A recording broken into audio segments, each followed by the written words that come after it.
कैसे हो दोस्तों। पाकिस्तान में इस वक्त एक जो क्रिटिकल सिचुएशन बनी हुई है सैलाब को लेकर। पंजाब बहुत ज़्यादा अफेक्ट हुआ है और हो रहा है, और उससे पहले केपी के अफेक्ट हुआ। बहुत एक दर्दनाक सिचुएशन बनी हुई है। आज की डेट तक अगर हम बात करें 1 सितंबर तक हमने 800 से ज़ायद जानें गंवाई हैं। इंजरीज़ की अगर हम बात करें तो वो 1000 प्लस हैं।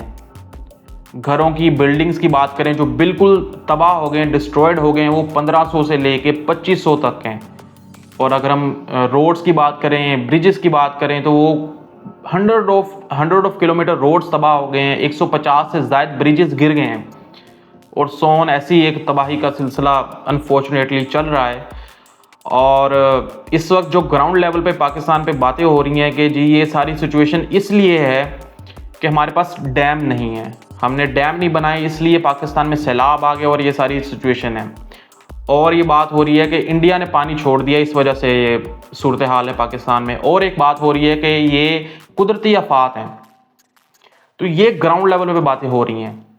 अब मैं अगर बोलूँगा कि पाकिस्तान में जो ये जो सिचुएशन है इसका हल डैम नहीं है, तो आप कहोगे भाई आपके पास कौन सी डिग्री है, आप मेरा बोलना नहीं बनता, सीधी सी बात है। और आप उन माहिरीन से पूछें, उनकी वीडियोस देखें, उनके आर्टिकल्स पढ़ें कि भाई इस वक्त पाकिस्तान में जो सिचुएशन है इसका सल्यूशन डैम्स नहीं है, इसका सल्यूशन कुछ और है जिसकी तरफ हम देख नहीं रहे। हमें सबसे पहले तो हमें अपनी प्रॉब्लम ही नहीं पता, तो उसका सल्यूशन कैसे पता चलेगा। जो मेजर एक फैक्टर है क्लाइमेट चेंज, वो अपनी जगह बिल्कुल मौजूद है। क्लाइमेट चेंज की वजह से बहुत एक मानसून का जो सिलसिला है वो 10 से 20% बढ़ गया है। ग्लेशियर्स ज़्यादा जल्दी पिघल रहे हैं, अपनी जगह वो फैक्टर मौजूद है। लेकिन उससे भी बड़ा फैक्टर जिसकी वजह से पाकिस्तान इस वक्त इस सिचुएशन में है वो है हमारी प्लानिंग, हमारा इंफ्रास्ट्रक्चर। अब जब आप दरिया के रास्ते में घर बनाएंगे, हाउसिंग सोसाइटीज बनाएंगे, तो भाई ये किसका कसूर है?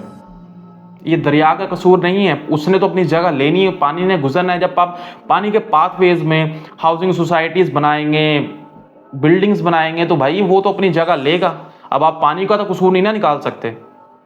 रिसेंटली जो इस्लामाबाद में वाक़या हुआ था, वो एक कर्नल साहब अपनी बेटी को स्कूल छोड़ने जा रहे थे और एक पानी आया और उनको ले गया। वो हाउसिंग सोसाइटी जो बनी है, हाउसिंग स्कीम है वहाँ पे जो, वो एक नाले के साइड पे बनी है। तो पानी जब आएगा उसने तो नाले में जाना ही जाना है, और जो भी रास्ते में होगा वो उसको साथ ले जाएगा। तो भाई इन जगहों पर आप क्यों हाउसिंग सोसाइटीज़ बना रहे हो जब आपको पता है कि भाई ये पानी के गुजरने की जगह है, पानी की गुजरगाह है? तो ये कसूर किसका है? ये हमारा कसूर है। हम इस चीज़ को क्यों नहीं देख रहे? मैं फिर कहूँगा कि क्लाइमेट चेंज अपनी जगह एक फैक्टर मौजूद है, लेकिन हमने भी अपना जो एक तबाही में किरदार है ना वो पूरा का पूरा अदा किया है। ये जो रिसेंटली हुआ है केपीके में, सवात बुनेर में जो एक तबाही मची है, अगर उसकी हम मेजर फैक्टर्स में देखें तो एक जो हमें नज़र आता है ना बड़ा फैक्टर, वो डिफॉरेस्टेशन है। मालाकंड में आप खुद रिसर्च करिएगा कि वहाँ पे क्या हुआ है, केपीके में, मालाकंड में क्या हुआ है, किस लेवल तक डिफॉरेस्टेशन हुई है।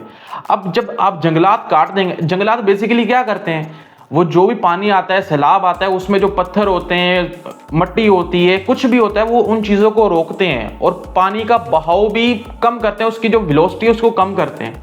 अब जब वहाँ पर पानी तो गुजरेगा, अब पानी के जहाँ पर दरख्त थे आपने उनको काट दिया तो वो रास्ता साफ हो गया। पानी के साथ जो भी आएगा, पत्थर आएगा, मट्टी आएगी, जो भी कुछ आएगा, वो तो फिर आगे तबाही मचाएगा ना। तो जब आपने दरख्त ही काट दिए तो फिर आगे पीछे क्या बचता है? ये जो हम आज टर्म सुन रहे हैं, cloud burst, mud slide, torrential rain और सारा कुछ जो भी सुन रहे हैं, ये पहले भी एग्जिस्ट करता था।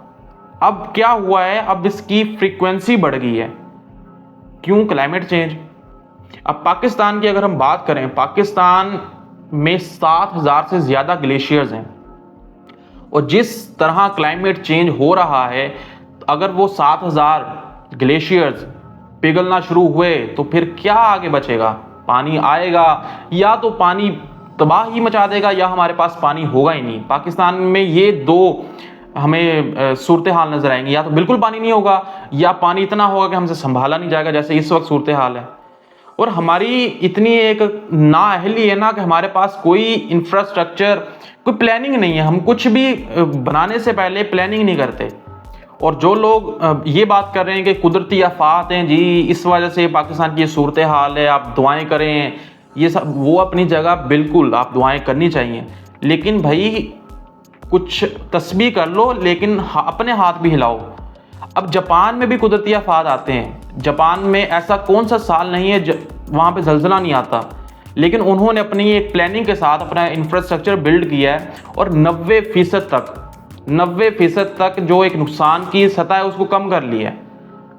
अब ज़लज़ला उधर भी आए, पाकिस्तान में भी आए, वहाँ पर कोई जानी नुकसान ना हो, यहाँ पर 75,000 लोग मर जाएं, तो कसूर किसका है? कुदरती आफात का या हमारा है? हमारा कसूर है ऑब्वियसली। हम एक चीज़ में माहिर हैं, एक हैज़र्ड होती है ना, हम उसको डिज़ास्टर में तब्दील करने के माहिर हैं। एक छोटी सी मुश्किल होती है, आती है, हमने कोई प्लानिंग नहीं की होती, वो डिज़ास्टर में तब्दील हो जाती है। और यही हो रहा है इस वक्त पाकिस्तान में। 2022 के फ्लड में भी सिचुएशन इससे ज़्यादा ख़तरनाक थी, लेकिन उसके बाद हमने क्या किया? हमने कुछ भी नहीं किया, हमारी कोई प्लानिंग नहीं थी। हमने उसके बाद कोई किसी चीज़ को बदलने की कोशिश तक नहीं की। 18,000 से ज़्यादा जानें गंवाई थी हमने, 13,000 से ज़्यादा इंजरीज थी, 20 लाख से ज़्यादा लोग डिस्प्लेस्ड हुए थे। और जब तक उनको घर मिलना था 2025, अब फिर सैलाब आ गया, तो वो किधर जाएं लोग? पाकिस्तान में पहले हिजरत की 1947 से लेके अब तक हिजरत ही कर रहे हैं एक जगह से दूसरी जगह। और अगर ये ऐसे ही चलता रहा तो 2050 तक अगर हम बात करें तो पाकिस्तान बहुत कुछ गवा देगा।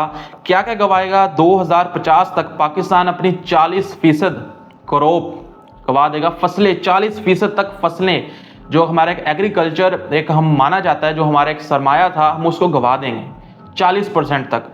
उसके बाद 2050 तक एक जो ग्लोबली टेम्परेचर है वो इंक्रीज होगा 1.5 से लेके 5 डिग्री तक, ये टेम्परेचर होगा 2050 तक। और पाकिस्तान में जितने ग्लेशियर्स हैं या जो सूरत हाल है, इतना टेम्परेचर यहाँ पर इंक्रीज हो गया तो हम क्या करेंगे? हमारा कोई प्लानिंग नहीं है, कोई इंफ्रास्ट्रक्चर नहीं है, कुछ भी नहीं है। अगर हम बात करें, हमारे जो वुज़रा हैं वो ये बातें करते हैं कि भाई सैलाब आया, आप उससे पानी उठा के स्टोर करें, डैम को बनने में देर है, ये बातें हो रही हैं पाकिस्तान में। और अगर हम बात करें, वर्ल्ड बैंक कह रहा है 2050 तक पाकिस्तान में तकरीबन 2 मिलियन लोग डिस्प्लेस्ड हो जाएंगे 2050 तक। यही सूरत हाल रही क्लाइमेट चेंज की वजह से, सिर्फ ये सारी सूरत हाल होगी पाकिस्तान में, 2 मिलियन लोग डिस्प्लेस्ड हो जाएंगे। वो बराक ओबामा का एक कोट है, उसने बोला था, we are the first generation to see the effects of climate change and the last generation who can do something about it. तो भाई हमें ही कुछ करना पड़ेगा। हमें सबसे पहले तो हमें अपनी जो एक प्रॉब्लम है ना, जो एक जड़ है, उसको पकड़ना पड़ेगा। हम जा रहे हैं दूसरी तरफ। हम जब प्रॉब्लम को सही तरह जानेंगे नहीं तो उसका सलूशन कैसे मिलेगा? तो भाई क्या कह सकता हूँ मैं, ये मैंने सूरत हाल आपके सामने इसलिए रखी है ताकि आपको समझ आए कि ये सारी सिचुएशन क्यों है, और डैम इसका हल नहीं है। या आप किसी भी माहिरीन से, जो इस फील्ड के माहिरीन हैं, उनसे पूछ लें। इस वजह जो पाकिस्तान की सिचुएशन है उसका हल डैम नहीं है, सिचुएशन कुछ और है, उसका सलूशन कुछ और है। तो ये सूरत हाल पाकिस्तान में ऐसे ही चलती रही 2050 तक तो ख़त्म है पाकिस्तान। वो एनाथॉन लिवन ने बोला है ना, पाकिस्तान हार्ड कंट्री में, कि अगर पाकिस्तान की क्लाइमेट ऐसे ही चेंज होता रहा, इंफ्रास्ट्रक्चर ना हुआ, तो पाकिस्तान दुनिया के नक्शे से ख़त्म है।